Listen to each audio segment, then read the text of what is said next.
people with disabilities in the US alone, are 1 out of 4 people have a disability. And the truth is, it's not a matter of if, but when. Disability impacts us all. Hi, welcome to HIMSScast. I'm Kat Jersich, Senior Editor at Healthcare IT News. Many health IT experts, innovators, and vendors have touted digital health as a mechanism to help overcome hurdles to care. And in one sense, that can be true. People who have trouble getting to in-person medical appointments, for instance, might benefit from telehealth from inside their home. But at the same time, we also know that digital health tools can exacerbate existing difficulties. For instance, a recent report from the New York Times found that at-home COVID-19 tests are basically inaccessible to blind people.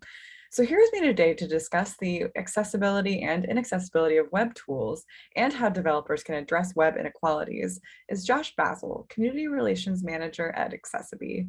Josh, thanks for being here with me today. It's great to be here today. Thank you for having me on.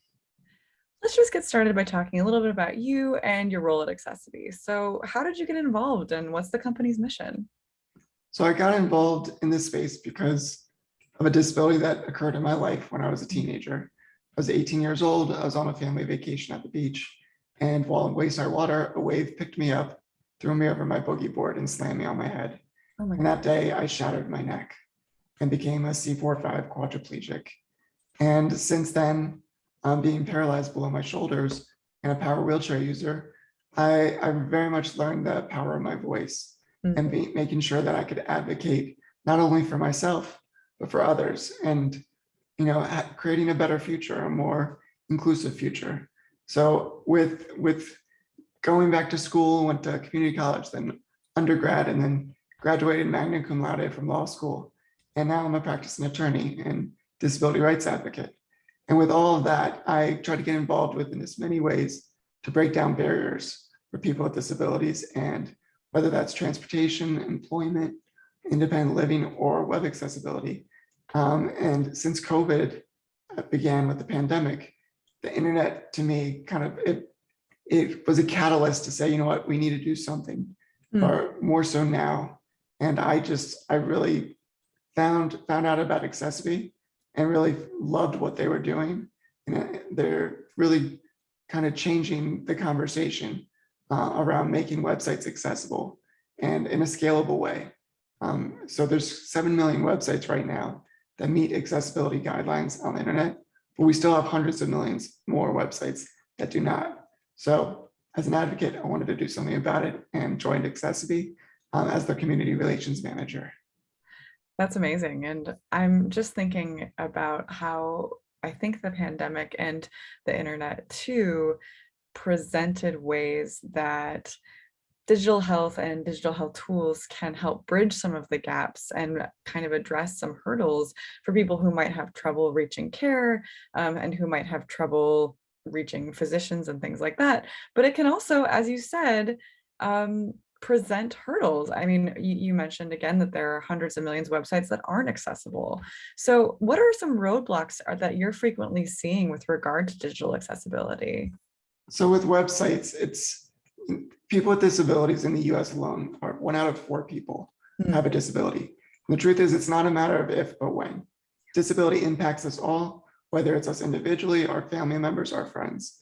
But with that huge number in mind, when somebody goes to a website, given their unique abilities, they are going to experience that site in a different way, and they have to absorb that content in a different way. And if there's not accessibility built into that website, a particular individual with a unique ability might not have the same experience as someone else. And when it comes to healthcare, you need to be able to give people the ability to access that information, the products, the services, the forms for filling out, being able to get medications, being able to set up an appointment. When you have a telehealth appointment, I hope we're going to probably discuss a lot of these things, but there's a lot to it, to making sure that people have proper access. And without proper access, a lot of harm can happen to people, especially those with disabilities. They need access to healthcare to more so than most because of their disabilities. Absolutely. To your point about 1 in 4 people being disabled in the United States, I once heard a disability rights advocate say that the state of not having a disability is, for almost everyone, a temporary condition. And so what are some things that you're seeing that are misunderstood about accessibility in the web and about how web-based accessibility works? Well, not everybody understands disability until they either live with it, have somebody that they care that has a disability, or they're in a field where disability is really prevalent. And so they're like, oh, I had my friend access the website, they had no issue, and they have this disability.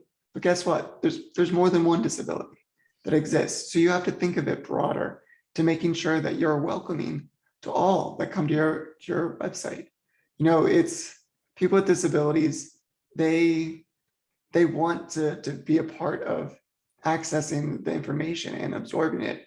But the truth is that if they don't have access to that, well, so if they don't have access to an accessible website, they don't know what they're missing. So they go into the site, they think they might be seeing everything, but the truth is that they're missing 25% of it. Or yet they have a special, let's say you're hard of hearing and there's a video that basically is trying to let you know how to prepare for the doctor's appointment and the things you need to do and think about, but you're not able to interpret what the words are that are coming out. There's so many different things that, depending on your unique disability, why you might not be able to access that website. You mentioned wanting to dig in a little bit more about telehealth, so let's do it. What are some frequent challenges that you're seeing with telehealth software when it comes to being accessible? And how can innovators and how can developers ensure that people aren't getting left out and that they're having access to that information? For instance, I've heard folks have a lot of frustration with automated captioning because it doesn't always, for one thing, account for language differences. It can misunderstand words. There's a whole host of issues. And so what are some things that you think are important for innovators and developers to be keeping in mind? So there are challenges with telehealth. There's a lot of great things with telehealth. But with the challenges, let's say you have an intellectual or developmental disability and you're not able to truly express yourself in a good way or in a way that allows the doctor or healthcare provider to know what's really going on with your body. And so that's a big barrier. There's also when it comes to, let's say, like you said, with hard of hearing, if you might need, the closed captioning is not going to be accurate. And every single word that you say when in a healthcare appointment can have really great value. Like I'm a trial attorney, a medical malpractice attorney, and every word is so important when it comes to the story of someone's healthcare. And let's see what else. So intellectual, developmental, hard of hearing, a lot of people in the disability community don't have access to broadband and do not have the proper audio visual technology to be able to have the streaming be clear, and that's I think a barrier as well. So for someone, another one of the challenges for someone with a motor disability, a lot of people, let's say that you're not with a attendant or a caregiver, you might not be able to move around or stand up to be able to show different ailments, or if you can't feel it, the doctor won't be able to touch and find out what's really going on with your body. Some of the benefits of telehealth is transportation. There's so many transportation barriers for people with disabilities to get and access healthcare in this country. Accessible parking is another barrier. Accessible buildings. Like I cannot tell you enough how when I get to doctor's offices that I can't even move around in their rooms because they're so compact, and the different imaging tools have no accessibility built in for my power wheelchair. Like I can't even get up to it to get an imaging done. Or I haven't been weighed in so long in so many doctor's offices because they don't have the ability to pick me up and put me on a scale or a table. So everything's basically done from my power wheelchair. But telehealth, I love it in so many ways for myself because of those transportation barriers and being able to do a lot of quick follow-ups with doctors or medication orders with doctors, you name it. Like there's, when something big and is important with the body that's happening, I want to be in person. But so often it's constant maintenance of checking up on somebody and not having to take the entire afternoon off to go to a doctor's appointment. It gives me a lot more ability to have a better quality of life and work and contribute to the household.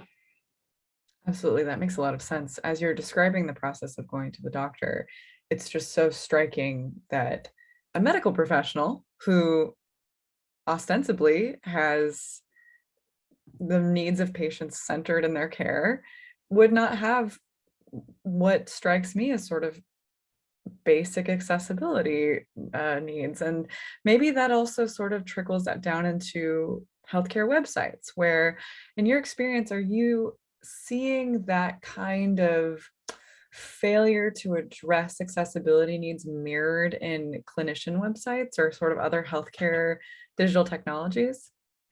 Absolutely. I see it every day Mm, across all websites, but even in the healthcare world, more so just because it's so much, it's to the next level of importance because we're mhm, talking about people's lives here. So, being able to go onto a website and get to all the different parts of the website allows you to actually connect with that physician and that healthcare provider. If you can't get to the contact us page, if you can't get out to the forms page and fill out all of your basic information and need, I have voice dictation software. And if I can't click on a particular form and actually then be able to write in that form with my voice dictation, I'm at a loss. I have to wait until a friend or a family member is going to be with me to help fill it out. And the truth is, not everybody has those people in their lives to help fill those out. So there's so many parts of a website that are crucial to be able to provide healthcare and the information and the connections and setting up appointments.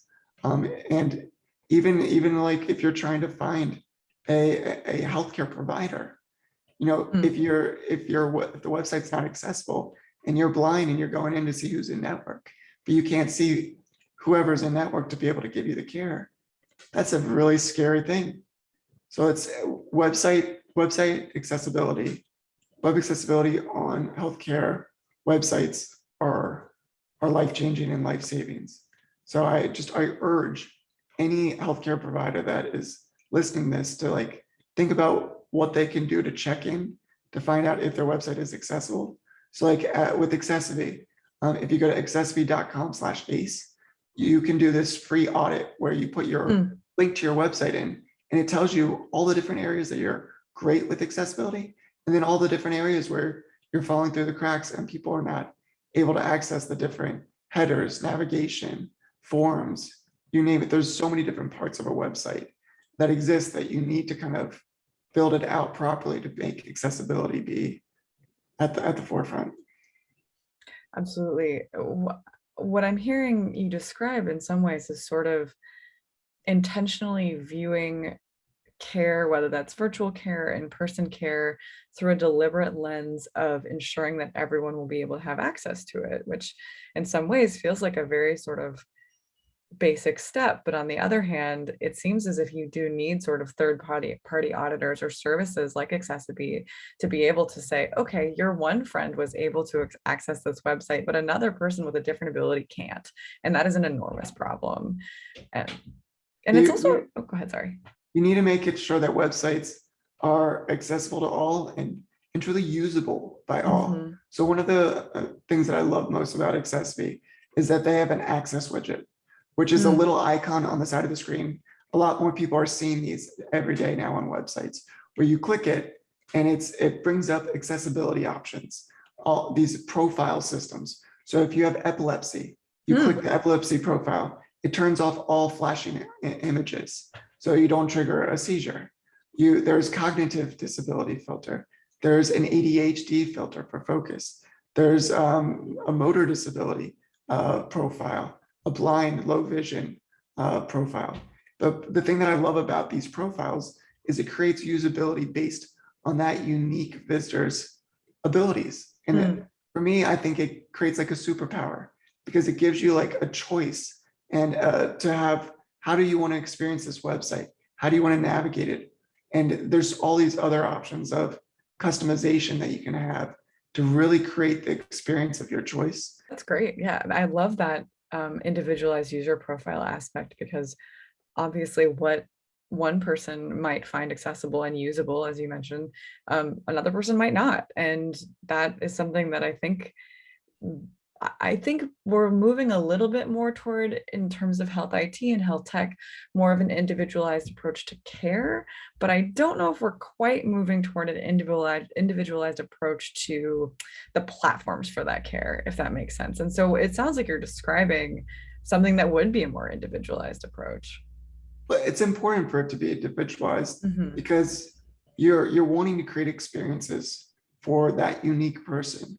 And if you can create a custom experience for them, they're going to have a better outcome more often than not, because they're going to be able to have better access and an absorption of the information, and be able to have a better experience where they're going to want to come back again and again.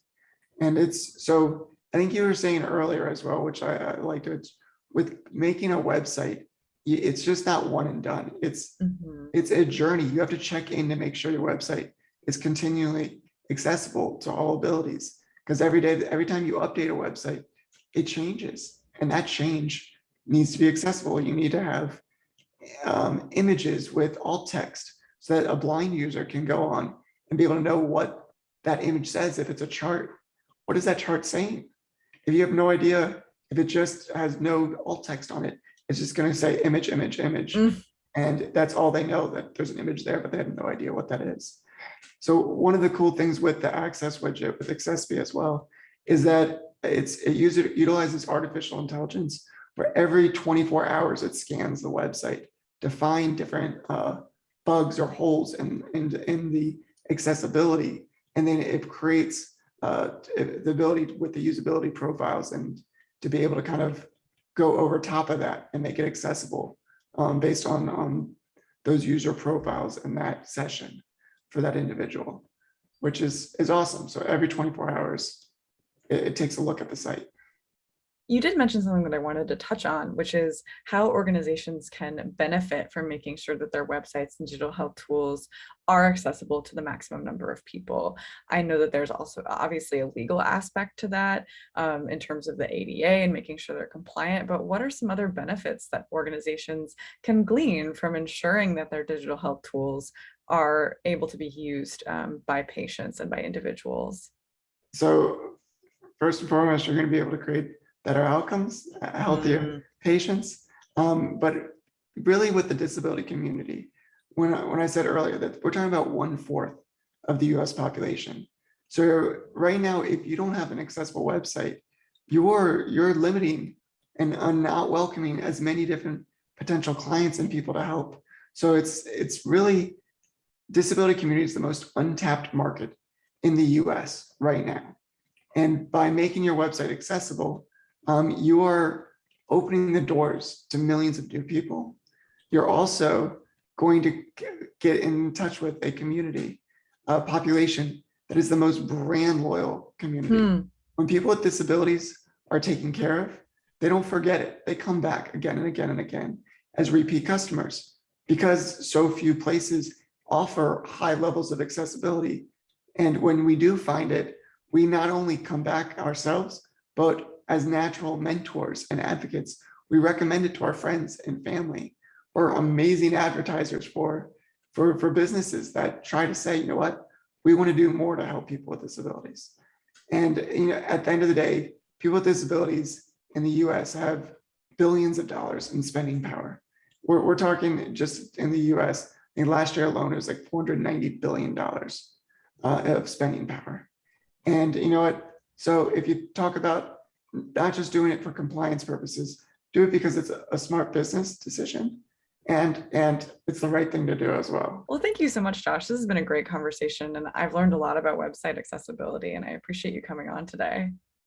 It's so great to be here, and thank you for having these conversations, because this is how we really change the way that the world functions, how websites are. Like bringing this information to people then gives them an opportunity to do something about it.